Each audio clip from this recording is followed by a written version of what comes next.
All right, welcome back, everyone. Today we have Jelani from Twitter. He DM'd me a couple days or a week ago, something like that. And he's like, listen, man, I like your stuff. I really align with a lot of the connections you've made. And I have some of my own connections, my own experiences that I want to share with you. So, we did a space on Twitter. We had a few people come out. They may have already heard it if you're, watching the YouTube channel already. But we're largely going to share some of the same stuff that we shared in that space, and whatever else comes through is cool too. But Jelani, welcome. Hey, I'm thankful to be on here today. Yeah, I'm glad to have you on. So, largely we were talking about the simulation and how it's very interconnected mathematically, numerically, right? Expressed through numbers. Everything here is an expression of energy. Um, and this can manifest through various methods, through various forms, such as words, such as numbers. And it's funny because in our space you mentioned the number 420. I believe, is that your birthday? I was born at 4:20 a.m. Oh, 420 a.m. Okay. Yeah. And leading up to this video, I've had a few 420 synchronicities, and I've noticed that happens with a lot of the guests that I'll have Mm. on my channel, where either their names will show up or something related to a synchronicity that was mentioned may show up. And, I'm just like, oh, okay, interesting. But let's get into a little bit of how this all started for you and the connections you started making based off of these experiences. Yeah. So I'm sure a lot of people who are viewing this are already hip to the fact that we surely believe that this reality we're living in is a matrix, it's a false realm, and it's a construct that we have been boxed into. So the idea is that our souls descended from spirit into matter. Now, growing up, I was not really involved in organized religion, which is good because it allowed me to open my mind up to these possibilities. However, I was exposed to every religious ideology just from growing up around different friends, going in different households, going to different schools. So I got an idea early on of like what the foundation is of every belief system. And I've always believed in a creator. I thought it would be completely logical and it just makes sense. There's too much perfection to observe the fact that, if you just observe all the perfection, you can conclude that this existence didn't just come from nothing. It's not just a random cause of events spawned by nothing. And we are infinite beings with consciousness. We never die because in order to wake up and be able to be conscious means this possibility has always existed, right? So logically, there can't be nothing. So, however, organized religion has always bothered me because it's just fundamentally flawed in so many ways. There's so much fear mongering, and heaven and hell permanently also just don't resonate. They don't make sense. So this is what allowed me to start digging deeper and deeper into spirituality. And upon going down these rabbit holes, you know, my faith in this God started to decrease because of the fact of this reality being so cruel. Like, why are so many bad things just allowed to happen to seemingly innocent people? Like, there is no fair justice here. So then I found out about Gnosticism. And in Gnosticism, their whole belief system was that this world we live in, this material plane, was created by a false God. And I'm sure many of you viewers here are already familiar with that concept. However, it just began to get deeper and deeper and weirder as I explored this Gnostic rabbit hole. I got into a relationship, and by this point, I had learned a little bit of numerology, gematria, and I was just living my life based off of that because I learned that everything operates based off of synchronicity and code in this mathematical matrix. So when I was in this relationship, something happened, something occurred to where I just came into the realization that this is all scripted and our lives are literally ruled by numbers. Numbers are what make up this like matrix reality. I found that out once me and my ex-girlfriend got hotel room 227, and then in another hotel we got room 227. We kept coming across 227 in different locations. and I looked at my birthday. I'm born on the 49th day of the year. 227 is the 49th prime number. I got a surgery in my right eye on February 7th, which is written 2-7, and backwards it's 227 because it was in 2022. I calculated how many months away that was from the day I was born, and guess what? 227 months.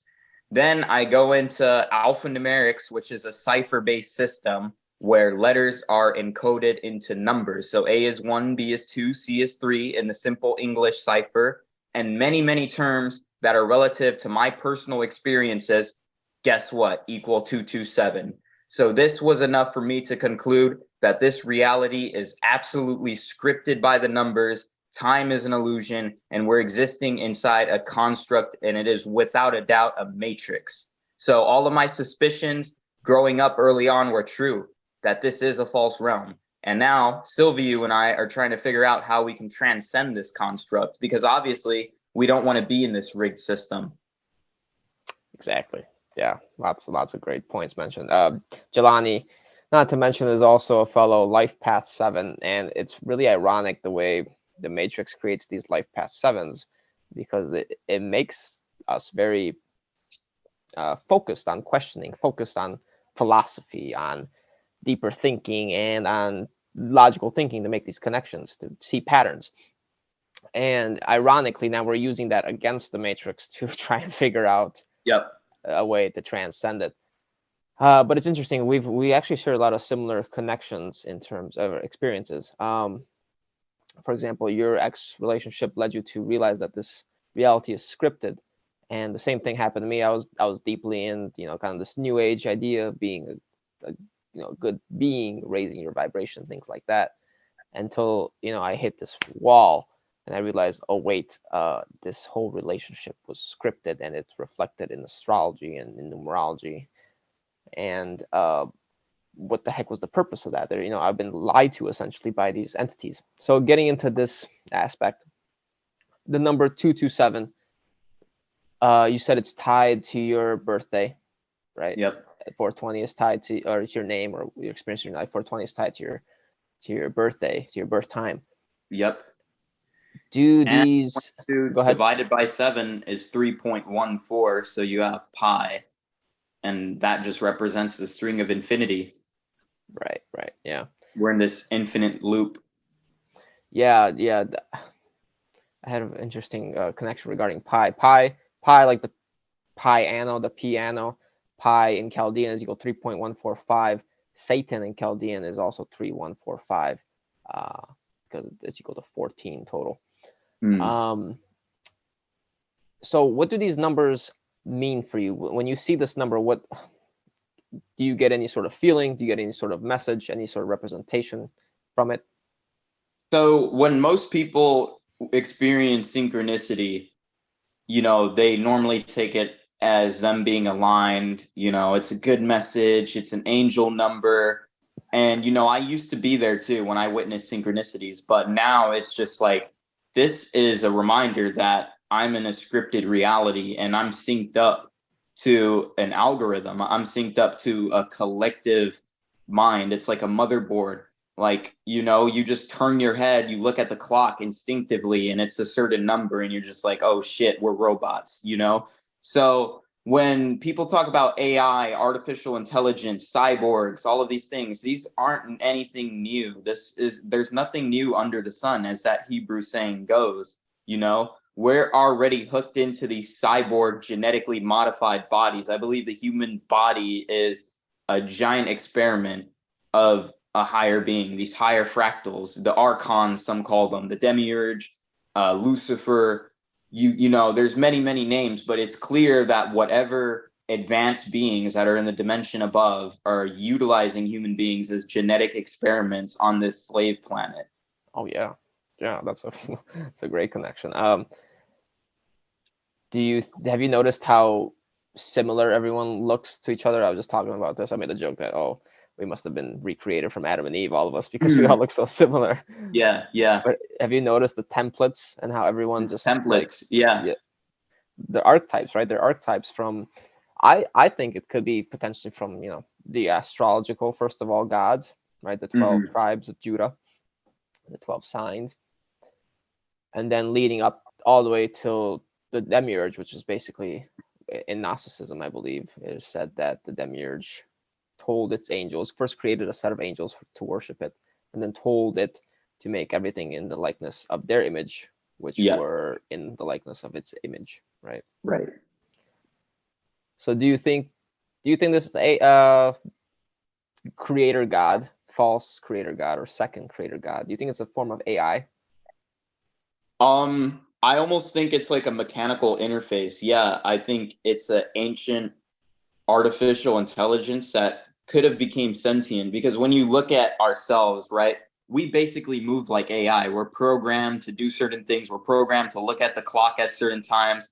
So yet we feel real. We know we're organic. There's an organic element to us. So I think this ancient God is really just an organic being that merged with AI and got consistent with time travel, time manipulation. So we're talking something extremely advanced. It's not to be underestimated because after all, it's able to transcend the barriers of time and literally manipulate our reality so we can keep getting in these scripted scenarios. Like, how do you explain that?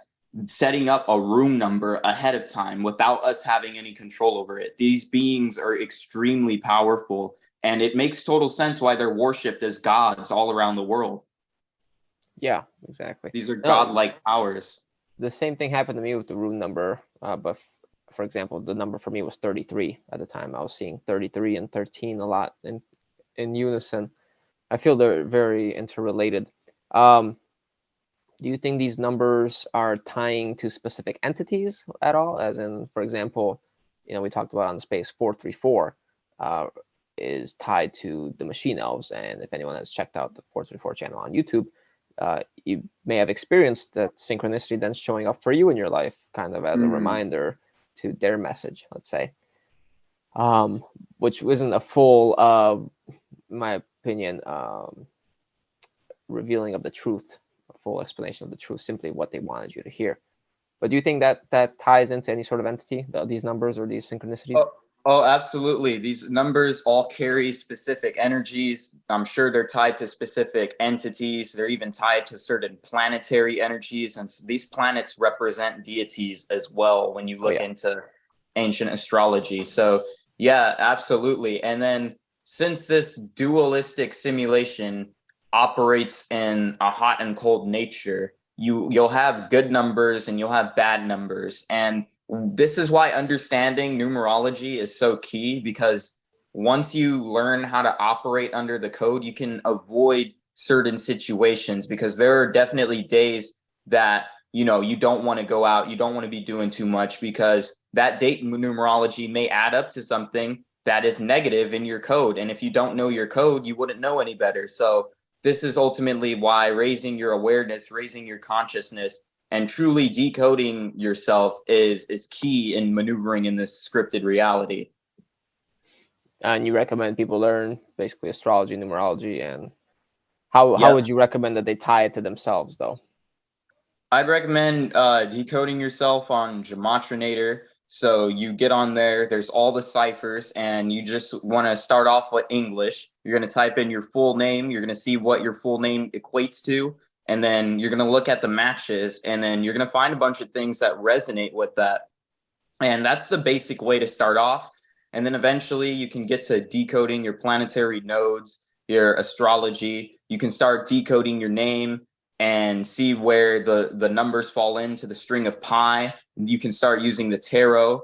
You can use your life path numbers. You have to tie in all these mystical arts together because usually what people do is they'll solely only use astrology or they'll solely only decode themselves with one cipher. But this thing is very multifaceted. It's very versatile. And if you want to know more about yourself, you got to be open to decoding yourself in every way. And trust me, you will blow your own mind. Once you become experienced with this, you're just going to blow your own mind digging deep into your own code because I've been a decoder for 3 years. I started in 2020 and I was just a beginner back then. And I was doing basic things like decoding sports, decoding events on the world stage. But once I just got familiar with using the tools, and became a pro at it, now it's so easy for me to look into myself. And I think knowing yourself is the most important. Forget the external world, all the bullshit going on. Decode yourself. Get skilled at doing that, because then you're really going to understand what's going on, and you're going to come to these same conclusions as we are right here. Yeah, I think that was a big telltale sign for me, especially when I was looking into my name and how it matched up and aligned with other things in the English language, specifically other people's names that I then encountered in my life. I'm just like, how was that even possible? That because it started out for me with a synchronicity, which then led to I then discovered was a result of entity manipulation, which is why I ask you regarding this. And that led me to meet, several people that led to other several people, and it was just all so interconnected, which was incredible. Now, regarding the script, the actual script that shows up for ourselves, for our lives, just like, let's say, in the movie The Adjustment Bureau, do you think there are things adjusting it?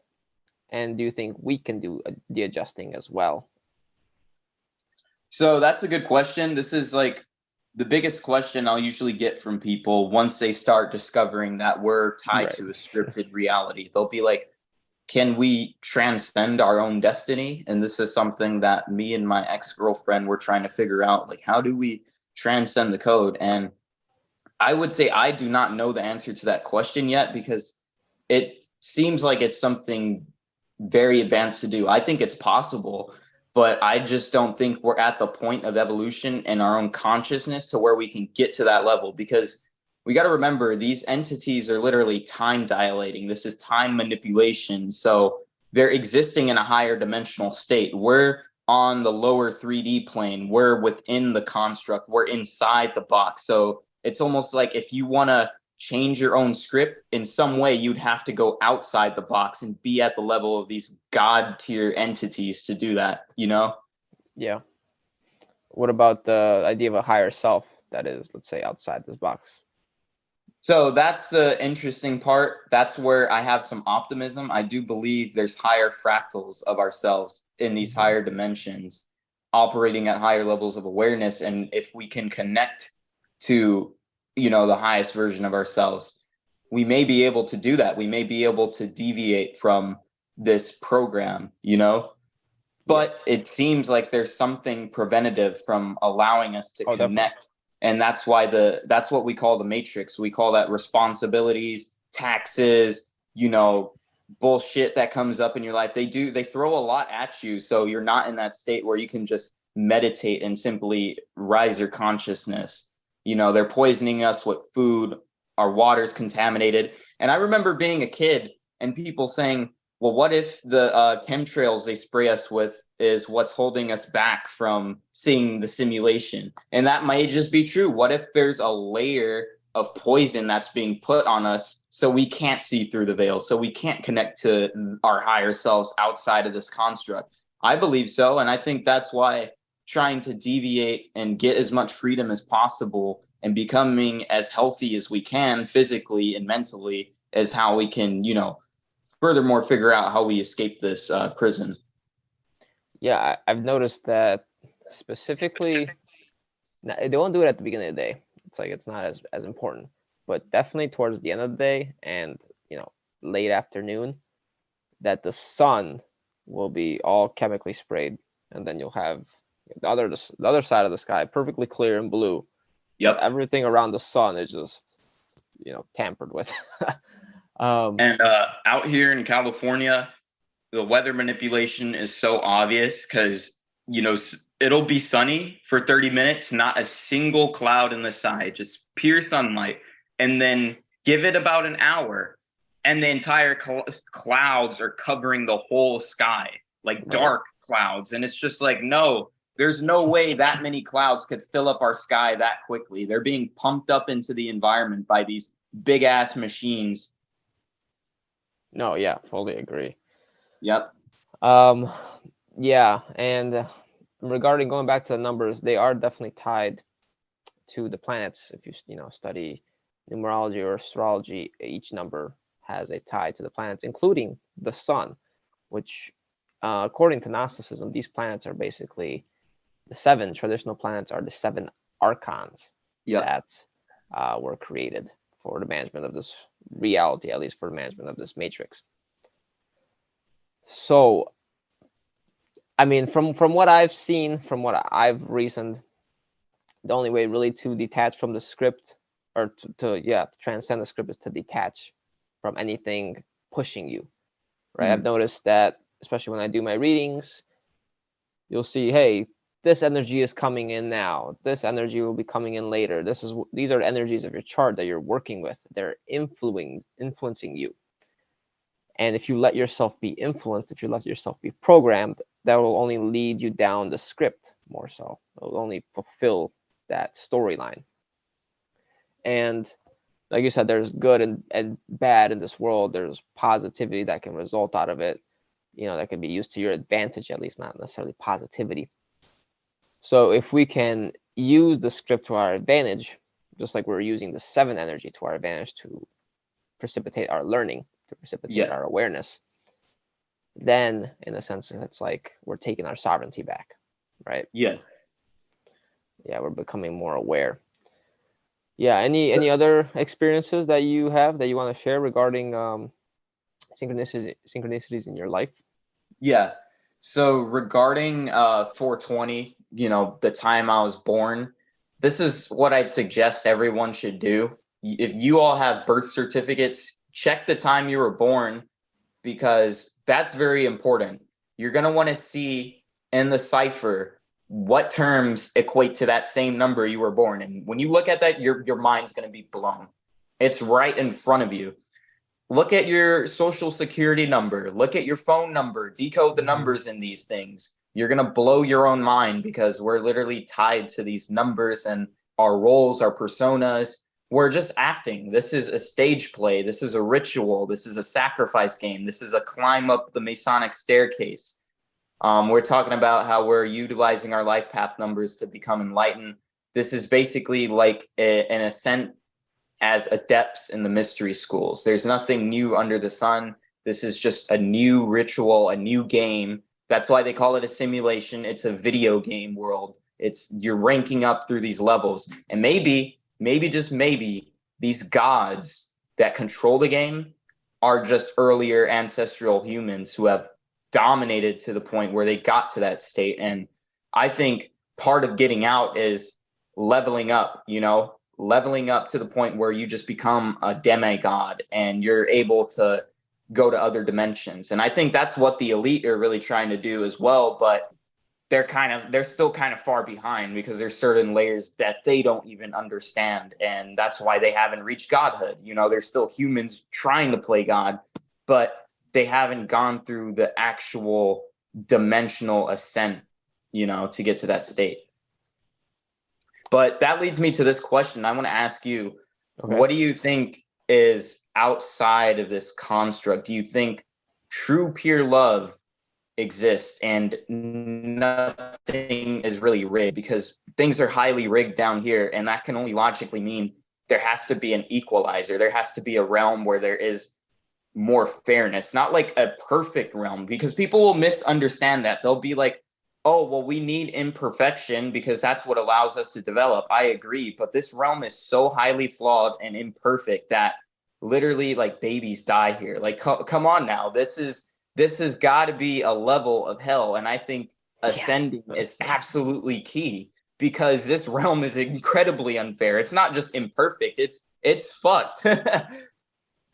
No, I definitely believe we're like in Dante's Inferno or something of that nature. Yeah. Maybe this realm being at least purgatory, if not fully Like down purgatory. fully down in the trenches. But outside of this realm, I believe everything is essentially unified. We have the story of Lucifer falling down, really as a creation of Sophia, which is regarded as wisdom by the Gnostics. Yep. And just essentially, this place is a copy, a carbon copy, right? They tell it to us right in our faces. This place more than likely was assimilated by what truly exists, except that it was also fractured dualistically, right? Yeah. To create opposition, to create friction, to create energy between it, to then supplement it up or to facilitate it up the pyramid to the one controlling it all. One Yeah, controlling so it. I do believe that everything is perfect essentially outside of this, and really what we may be looking for are experiences or creation, right? And what may have happened is we got lured down the rabbit hole of deadness, of uh, this deception that they needed, created this trauma bond that said, hey, look, we need your help. Can you come down here and give us energy in a sense? So Yeah, that may have been what happened. I feel like curiosity is really like what got us to consent to this shit. Because we were like kids in a way. We wanted to go and play, and curiosity kills the cat.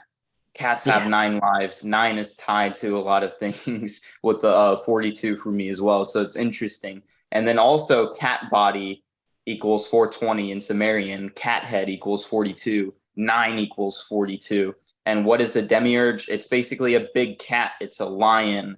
Yeah. And lions resemble our path through pi, and they're also the kings of nature. They're the biggest predators, basically.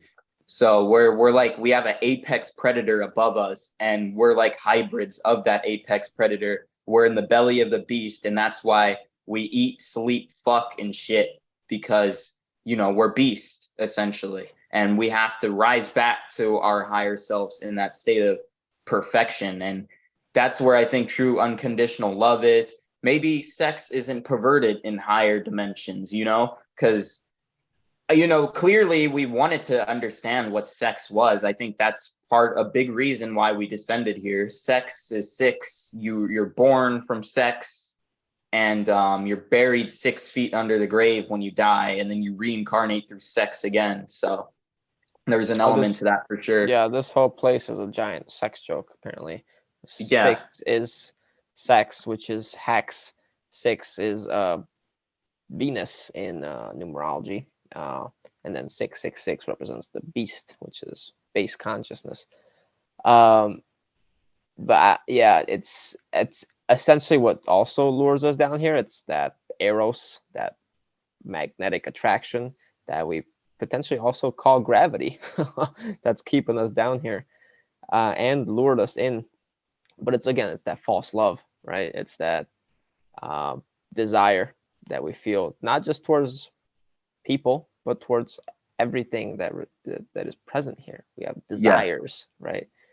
And these desires then create this karma, which is created afterwards to keep us down here, keep us reincarnating as a sort of deception, and create this debt balance, fictitious debt balance. But yeah, no, it's freaking crazy. It is crazy. It leads me to wonder. It's just like, man, how much planning was put into designing this little farm we're in, because these are some strong-minded beings that are farming us, because they put a lot of thought into setting up this entire construct to the point where, religion, it has such a powerful grasp on people with fear, in division. It's divided people, and it's like, it's very well constructed, and it takes a lot of discernment to see through all these traps. So, what led you though to believe that this realm is a sort of evil realm rather than, you realize, okay, it's a simulation, but what made you not want to go down the path that, oh, we created this, or it's my life story that I generated myself? What differentiates Well, that? it's just all the unnecessary drama and conflicts that happen here. Think about all the moments you spent at the DMV just fucking sitting there for hours. Just useless moments, waste of time, Yeah. waste of energy, so many wasteful situations, so many tragic situations where people, you could just be standing at a bus stop and somebody comes up to you and starts fucking stabbing you with a knife 16 times. I've watched so many videos of just messed up things happening to people, and I'm just like, no, this definitely is the simulation for sure, but it's created by something very fucked up and twisted. There's no other way around it. I don't think it's a benevolent system. Sure, there's good things that exist here. There's an equalizer and balance. However, I think those are just incentives and illusions to keep us attached to this reality. I think the true good things are outside of this place. This place isn't real. It's like GTA. You're in a video game and you see how NPCs act in GTA, right? That's literally what's going on in this reality right here. And if you look at any ancient system, any ancient religion, the entire philosophy was based around leaving this place, going to the better place, going higher. How would you differentiate an NPC from someone that's, let's say, conscious? So let me say this. When it comes to NPCs, a lot of people, take it as in that person's not real, so they don't have feelings, they don't have a consciousness. I don't think that's true. I think they do have feelings, they do have sentience, but their level of awareness is so low that they're tied to the heaviest program. They're programmed into the deepest loop. So their focus and attention isn't on anything that has to do with, going within, going inward, learning esoteric knowledge, freeing yourself from the matrix physically. They're just programmed because they allow themselves to be programmed, basically. I think they have to reincarnate and unfortunately fall for this trap multiple times before they, it clicks in their head like us. And I think there's different levels of NPCs, but when it comes to none of us being real, I think the same rule applies. This is really just a fabrication. This is a copy paste. Like you said, this is a video game. I mean, we're looking at each other and speaking to each other through a fucking black cube screen and picking up each other's audio within less than a second. So this is just a fabrication, and everybody's like wired to these programs. But I think a main character, quote unquote, is a person whose consciousness has ascended to such a level where they can grasp these deeper things. They're seeking deeper knowledge. They're seeking ways to free themselves from the physical, mental, and spiritual matrix. And they're not willing to be programmed. I mean, even when I was a baby, I didn't like following rules. I liked doing my own thing. When I was in school, I was always breaking the rules. I was always doing my own thing. I've always wanted to deviate from the rules. Naturally, I just always felt inclined to be different, Yeah, same, definitely. Have you seen the movie The 13th Floor? No, I haven't. No? Okay, I would definitely recommend checking it out. You've seen Free Guy though, right? No, I actually haven't either. You've seen those? Okay. Yeah, because I was gonna ask, how do you think we manifest this reality? Do we think we live in localized bubbles that are specifically set and attached to our script? And do you think there's an edge to this matrix? So that's a good question. I think to a certain level, we can manifest certain energy because where your attention goes, energy flows. And I like to call energy, the inner God, because you emit a certain wave, and emit backwards is time. And I said we're trapped in the constructs of time. So basically, our only free will is what we emit, what attention we give certain things. And I think our attention has enough power to open, a different door that leads to the same destination. So if your attention is going into things that make you angry, you're going to take that angry door, go in the angry hallway and be pissed off, but get to the same place. Yeah. Or you could choose to be happy, go through the happy door, and you'll figure out that there's a lot more peace in that hallway, and throughout these doors and hallways, you get to different checkpoints and you're led with another scenario where you can invoke a certain type of energy. And that's how I see like manifestation bubble. Is there an edge or an end? There's a lot of talks about that in ancient cultures. Like you'll have people think there's an edge of the earth. I'm not too familiar with that. There perhaps could be something in Antarctica that we don't know about. There could be some sort of edge to this reality, but I think whatever edge there is, it just leads into another dimension, and that might be, something of interest. Yeah. For sure. Lots of like in the Truman Show, he basically gets to the edge, and that's where he walks up the staircase and goes out the door. So yeah, maybe the exit is at the edge. Yeah, multiple movies showing that. Truman Show, 13th Floor, freaking Free Guy. Um,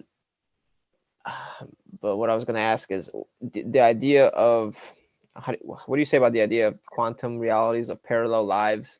And do you think they're running on the same script? Do you think if one breaks out of their script, one transcends the matrix? Does that pull every one of those other aspects with you, kind of like the higher self?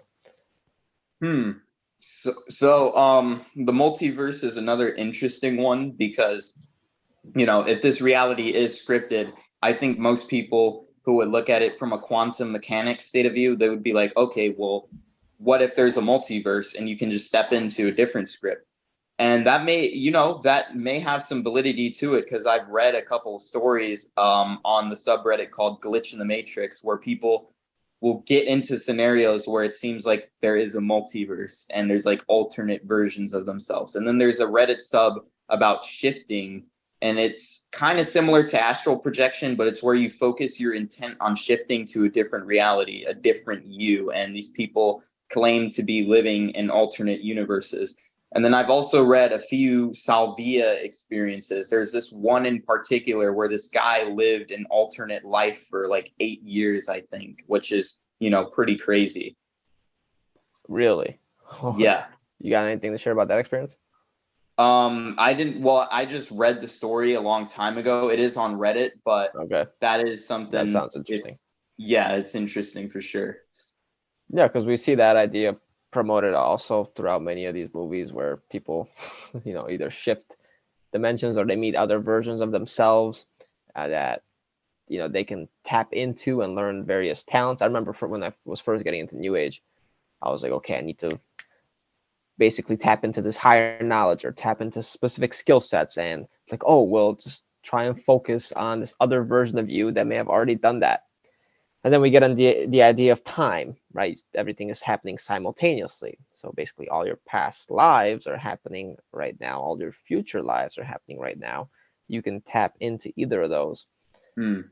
um and then we have the representation of the barcode of the split, what's it called, the that experiment they did where they shot a particle through the double slit experiment. The double slit experiment. The Yeah, double yeah. slit experiment, yeah.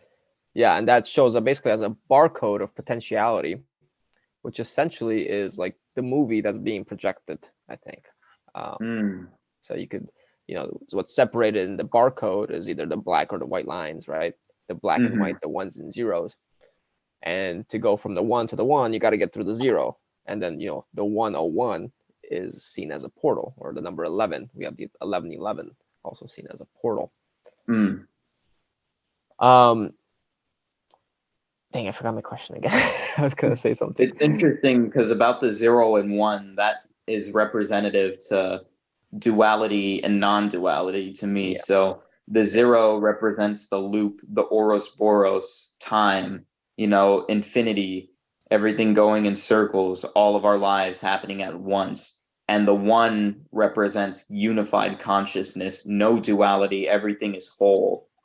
And basically, this cycle that we call the binary matrix is 0 and 1 repeating itself, because once you're whole, you become split again and fractalized. So you go back into the 0 loop and then you go back to 1. So that's where the law of 1 material is kind of at. But I think that's a psyop to an extent. And I Yeah, think I there's agree. just more to it. I feel like there has to be, dimensions layered on top of each other. And higher dimensions have different percentages of duality. So maybe there's more good than evil in particular dimensions. And you don't necessarily just have to be one with everything. Maybe if you choose to, if you want to. And this is where I have a whole theory that like the source could even be that like this primordial soup that just like eats up consciousness and collects all the data of that experience. And you want to like kind of be your own being in your own realm, your own dimension, and maybe pull from that source, because what we're all doing is pulling from the source. We have that energy inside of us. So back to the multiverse thing though, when you look at dimensions from the aspect of quantum mechanics, the multiverse would basically be like a sixth to seventh dimensional state of being. And you're basically able to witness everything happening in every dimension at the same time. It's pretty hard to conceptualize from our 3D state of view, but perhaps if you can tap into that, that's when you have a lot more freedom as a soul, because even in the fourth and fifth, there might be certain limitations. And after all, a lot of the new agey stuff is trying to get you to be in the fifth dimension. And we know there is some distortion in that. Yeah, I mean, even where is it described? But it's described somewhere, or it's said somewhere in which they said, "Oh, we tried many versions of the Matrix. You know, some was all good, where nothing was happening, and that's, I believe, still there, represented by the virtual paradise, the nirvana that we hear of, the heaven. Then we have the hell, right? Everything's bad. You know, it's too much suffering. And, you know, people still wake up. People still realize, hey, this is fake. This is a construct. We know something's going on here. So they kind of blended it. They created a reality in which both happen periodically, cyclically, in which after the good always comes the bad, and you know, just enough bad to give them hope that say the good will come back, and they build them up just to push them down again, right? Endless cycle of the emotions, just like the emotions we experience, and of time. Yep. And if you've ever seen the show A Good Place, something similar happens, in which they're told they're in heaven. They're told they're in the good place. They made it, right? But it's all these people that had led horrible lives, let's say. And they're put with all the things that basically piss them off, but they're told that it's for their benefit, right? Just like kind of our families. All these people that were essentially our karmic enemies are then thrown into our families for us to deal with for the sake of balancing the karma. But we're not told that. Nobody knows anything like that. And it just creates more karma because it creates trauma. It leads to further distortions. And, you know, there's another thing. I think someone said this. I think it was Logan, in which this guy was put in paradise, right? He was put in heaven, and all his desires were met. What is that called? Like ecstasy, bliss. No, the thing with an H. Hedonism, right? Hedonism, yeah. Hedonistic reality. And he's like, well, I'm bored, you know, how come heaven is so boring where all my desires are just met? And then the devil says, well, who said you're in heaven? Right. Yeah. Wow. And that's like, you know, just when we started up this podcast, the first thing I said was like heaven and hell for eternity, just both of them don't make sense. And that's always what kept me skeptical of religion, because, you know, when you think about it, would having a completely perfect realm be satisfactory? Like, I don't think so. I think having a challenge is what makes, you know, the accomplishment more rewarding. So I think to an extent you do need that challenge, that push. But my argument is this reality is just totally unfair. You know, like the challenges are just totally unfair. And, you know, how my heaven would almost be constructed is like a near perfect realm where the rules are fair, but you still have to do work. Like you still have to go to the gym, work out. You know, I love lifting heavy ass weights.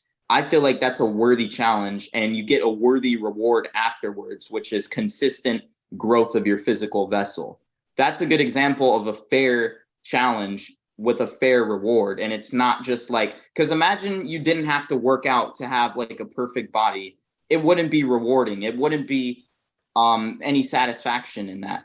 But then eternity in hell would also just never make sense, unless if you're just like one of these corrupted people running the world, you know, of course. But if you just believe in another religion and then you get sent to hell forever, that just obviously, that's cruel. So religion just makes no sense to me. But then again, we have this simulation that goes through waves of heaven and hell. They come in intervals.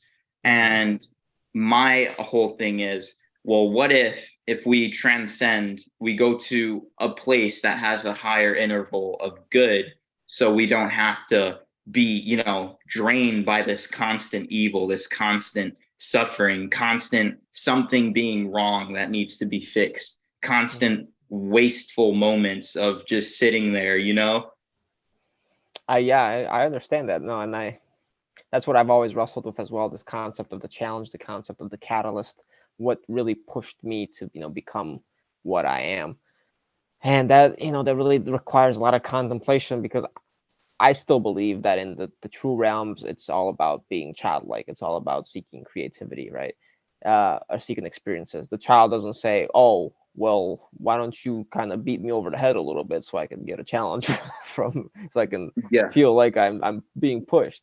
No, the child just says, I want to experience and I do this. But, obviously, like, hey, if everyone can easily do something, then it loses its worthiness. It loses its potential for me actually experiencing it, because hey, whatever, everyone can do it. No, it's no big deal. But then is that really just a layer of the ego? Is that just because, oh, I want to feel successful because of the achievement? Is that just something that we're experiencing and we're yearning for as men? Or is it something truly that, we want to experience as spirit? You want to answer that question? Go ahead. Well, I think what you said hits the nail. In the true realms, or the high realms, the better realms, however we want to put it, that's where we do have more of that innocent, childlike state of being, where we're just, focused on our imagination, creativity, having fun, playing, because this is what like reality is supposed to be. It's supposed to be our playground where everything is art and we use instruments to create, and over here, obviously, it's highly perverted. Yeah. So, in those dreamlike states, you're able to just freely be able to create without those constraints, those limitations. I think there's a lot of truth to that. I think outside, that's where we can connect to that in a deeper, more meaningful way. And then without the ego involved, perhaps there won't be a need or a necessary big challenge to overcome, because that ego and that primal sense isn't there, because we're locked into the five senses and we're locked into these hormones. Yeah. Especially our testosterone is the biggest promoter of war. Biggest causing factor, right? It leads to men wanting to conquer land, resources, women, whatever. It's just pushing. It's the catalyst, the driver. Whereas people have more estrogen, are more receivers, are more laid back, are nurturing and supporting, right? Kind of like the 1 and the 2 energy. But yeah, like you said about the heaven thing, I would create something potentially similar to this, like as a game, if I were given the option. But at least that's what I know of. That's all I know of currently, in which things are fair, right? That there's an element of balance and truth and justice. Like, hey, do you actually mess up? You actually do bad things to people? Then you're gonna see that reflected to you, and there aren't entities manipulating you. And because I've also noticed that, I was gonna mention that earlier, people that have these entities attached to them, have an entity attachment, or they're being manipulated by the script, all of a sudden they go, one step forward, like, oh, I'm trying to do something for myself, and all of a sudden an unfortunate event happens. They get pushed 2 steps back, right? They feel like they moved, but again, they were just pulled back. And it's just like the Ouroboros. It's an illusion of movement. It keeps you just going in circles. Doing the same thing again, over and over. Yeah, like there's just, it's useless, basically. Yeah. No, I thought that was a great point about the useless time and everything wasted here. It's like, did I really agree to this? Like, okay, I had to fill up my space with these pointless activities. Yeah, like these pointless moments. Yeah. Um, so you mentioned in the space that you figured out something regarding 2024 and your own script. Yeah, so when it comes to having, this scripted life, there are good moments. Let that be known. You're going to have periods where you do thrive, especially once you're a soul that like has come to this higher awareness. Like we just talked about how a bunch of fucked up shit happens, which is true.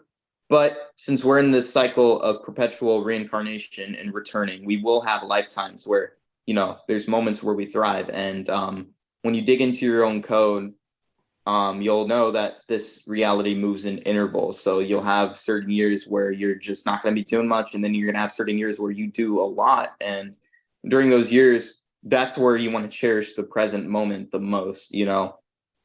Be as present as possible, but don't get attached to it. Don't get attached to the illusion of having more material possessions. Don't get attached, because then that just increases more suffering and more incentive to want to stay here, because dopamine is a molecule that just wants more and more. It's never satisfied. It goes back to that primal instinct, hormones, testosterone.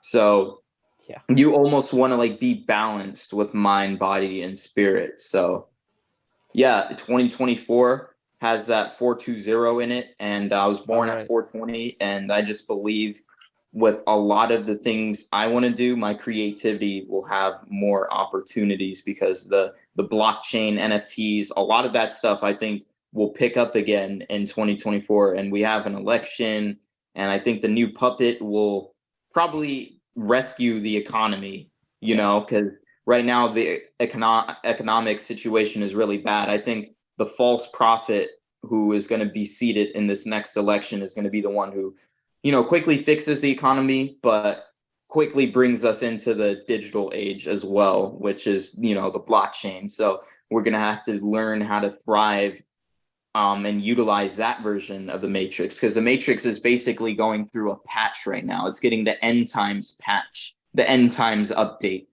which is virtual reality and everything turning tech dominated.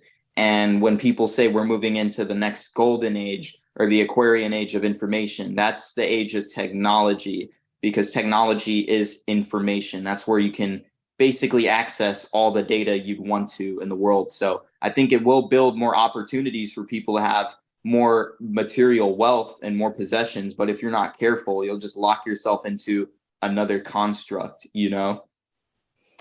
Yes, Aquarius is ruled by Saturn in Vedic, but also ruled by Ketu. Ketu is the number 7. Usually these people with high K2, high number 7 in their chart are very good with technology, specifically become coders or something of that matter. They're more likely to be alone. It's very typical for them to become coders. They just sit down and code. So it definitely resonates with the technology thing. So you think that this matrix is coming to an end? It's on the pinnacle of a reset? It's about to be reset. Yeah. Have you heard of like Project Looking Glass at all?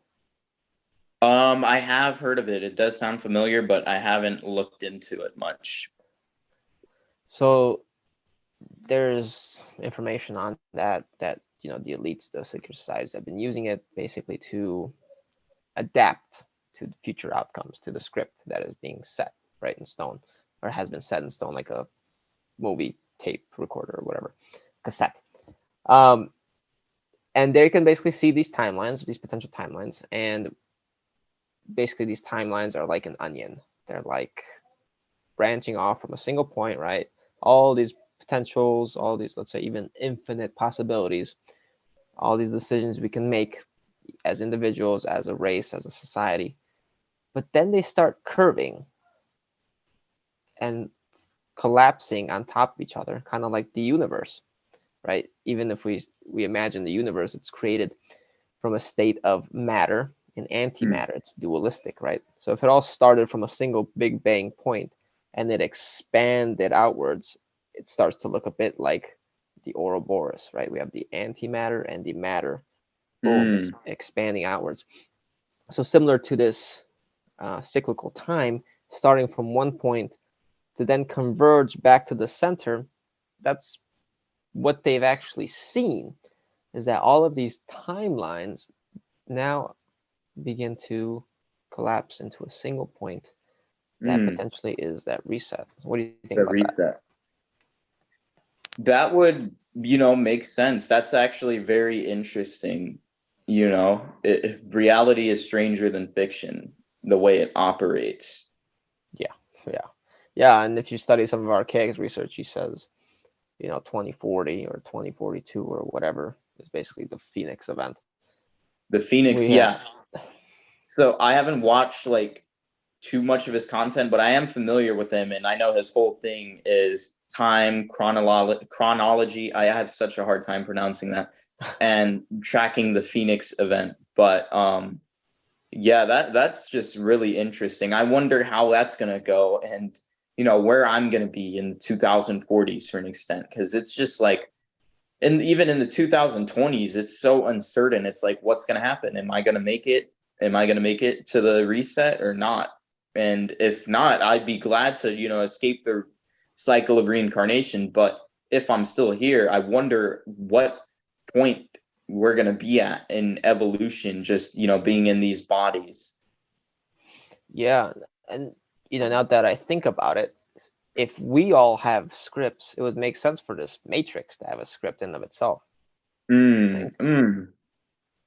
And this whole Phoenix ideology, it goes all the way back to the Phoenicians, which have been basically transitioned to the Masons and the Templars and all these secret societies that worship the Phoenix, and they attribute the Phoenix to Lucifer even. Wow. And again, guess where we kept getting room 227. It was in Phoenix, Arizona. Oh, in Phoenix, Arizona, right? Yeah. Yep, and AZ 2 and a 7. That's 27 because A is 1 and Z is 26. You get 27 from that. Oh, sheesh. Yeah. Yep. And yeah, the election was decided in Phoenix, Arizona, I believe. So there's a lot of symbolism regarding that, especially with the fire. I've noticed fire is very symbolic here. Prometheus stole the flame. We have the twin flames. We have the divine sparks inside us. The false light is considered like a flame. The flame is like a material form of the false light. Yeah. Lots of symbolism regarding that as well. Phoenix rising from the ashes out of fire. Yep. Yeah, and it's like Phoenix. If you ever go to that part of Arizona, it's like literally hell, because it's like always hot, scorching hot desert, and it's full of tweakers, man. I'm gonna be honest, like a lot of crazy people down there, very hot-headed, very bad tempers. It's just these locations on this planet carry certain energies and vortexes and whatnot, and I think there's little like copy paste of what like heaven and hell would be on different parts of this planet, because then if you go to like Switzerland, and by the way, that's where CERN is at, but if you just look at certain videos and clips of Switzerland and the nature, it just looks heavenly. It looks so beautiful and peaceful. Sunshine, perfect colors, green grass, rivers. It's like, wow, that would be heaven on earth. So yeah, that reminds me of again the Phoenix, the Mockingjay Hunger Games, where they have different sectors based on status. They create heaven for certain people and hell for majority, more than likely. yeah. Or if you've seen the movie In Time. Oh no, I haven't. Justin Timberlake, yeah, same thing. Time In becomes time equals 420 in Sumerian. Does it in really? Time. Yep. Yeah. No, that movie is heavily coded with. Okay, I gotta watch that one for sure, because that's speaking to me. Yeah, you're gonna say something. I cut you off. Something earlier. Oh no, I was gonna say that movie definitely is speaking to me, because In Time is 420. This is another thing, guys. When you decode yourselves, you're gonna see that you're tied to archetypes. You're tied to characters. Mine, for an example, would obviously be Neo, because my last name is Anderson, and I'm always talking about like escaping the Matrix, how we live in the Matrix. A lot of people in high school used to like walk up to me and say, Mr. Anderson. So, you'll get those subtle hints of like what archetype you're playing, what role you're playing, and certain like codes, you can really decode these movies. Like I think my favorite thing to do now is just rewatch a bunch of shows I watched as a kid growing up and just decode the esoteric meaning of it and see like what archetype is tied to me, because it's just really fascinating. Yeah, for sure. Definitely the archetypes. Like I said, like we said at the beginning of the video, with the 12 astrological signs and the 7 planets. And I was actually going to mention Neo when we talked about the code. Neo being an anagram of 1. Yeah. And I don't know, the archetype being 0, but Trinity is 3. We have the 13. If you notice, there's a lot of 13 symbolism in the movies, like everywhere. Like watch the movie The Dark Knight. It is everywhere. I'm still trying to decode and figure out what it means, because my life is coded with that, like a lot. Wow. Like my whole name and everything. 13, there's 13 full moon cycles a year. That too, yeah. I'm born on the 49th day of the year. 4 plus 9 is 13. Yep. 13 bloodlines that we are told rule the world. Venus without too, a doubt. actually, is heavily centered around 13. With its 58, it takes 5 years to complete the pentagram, or 5 actually conjunctions. Each conjunction takes 8 years on Earth. And the moon is actually said to mimic, or to be kind of a copy of Venus. And they both are supposed to represent feminine aspects. Yeah. In my opinion, though, it's something different. I think the moon is said to be Isis, whereas Venus is said to be Lucifer, although I don't know if I would agree with that connection. But yeah, I've heard that Venus is the morning star. Venus is the moon, you said? No, Venus is the morning star, so that would be like Lucifer. That's what I've heard as well. Yeah. I'm still trying to figure that out. Essentially, I think they're all archons, right? So I don't think any of these are for our benefit, but they are maybe there to provide, like I said, the opposite pole of negativity, which here is termed positivity. But yeah, I would love to like just sit down with you and decode stuff like off camera or something. Yeah, of course, man. We got to. Yeah, because we've had a lot of similar connections for sure. And it's interesting though. I guess this is another maybe final question I can give you. How would you say we then came to this information?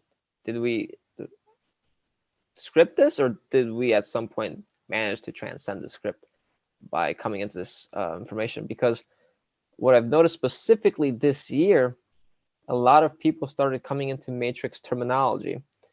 Of course, we are in the 7th year, so the Matrix resets or functions in terms of 7. So it's natural for the Matrix to be all about the 7, or for the 7 to be all about the Matrix. Funny, because it's like it's gone completely mainstream, and like the definition has almost been warped. People see escaping the Matrix as getting rich and having a bunch of like bad bitches with you and like big, nice cars, big houses. So it's like, yeah, people are talking about it, which is good, because we were at a point where people would never use this kind of terminology before. So I think the awakening is also, set up and scripted, because when you look at the dualistic checkered board, there's light and dark, and you have light workers, dark workers. So all of that is organized, and there's like this balance. I think if there wasn't balance, the Matrix would just collapse. If there's too much of one side, it wouldn't work, right? And there's also this little scene where in the Matrix where anomalies are basically allowed to, search and escape. They put holes on purpose for the anomalies, because the Matrix would collapse if those holes weren't made. So in other words, if everybody was just like trapped in here completely, the system wouldn't work. So there needs to be people who are looking for exits, looking for answers, etc. And I think it also just makes a fun game for the deities that created this, because after all, when you're like this seemingly powerful being that just has control over an entire race of people, I don't think it would be too fun to just not have any opposition at all. I mean, that could be why God created Lucifer, controlled opposition. You see it in politics all the time. There's controlled opposition on both sides, and that's because it's a big stage play. It's a game. you're meant to have opponents in here. So I think the same applies for us. Part of our awakening is engineered so we could like search for the answers and get out of here, because that's a part of the game as well. And we also just have that soul inside of us, which is, unbound by anything. It's infinite and it's limitless. So as long as we have that soul, that fire, that essence, that eternity, no construct can really limit us. We're just simply passing through that construct and figuring out how to once again free ourselves. So do you think we're then allowed to leave, or were they put there to create dead ends?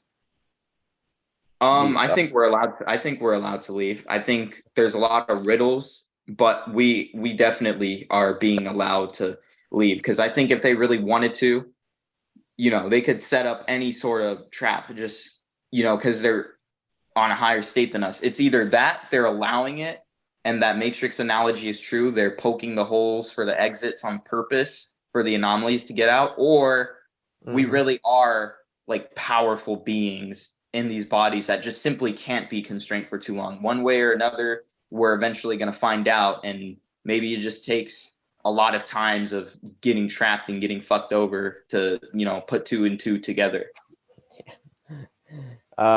Yeah, I think the moment you realize you have ultimate dominion over your spirit, I think you're just allowed to leave. They, just like we see in NDEs, they will try to persuade you, to even coerce you into coming back through the ideas of karma, guilt, manipulation, saying, what about your family? What about these people? What about your dog?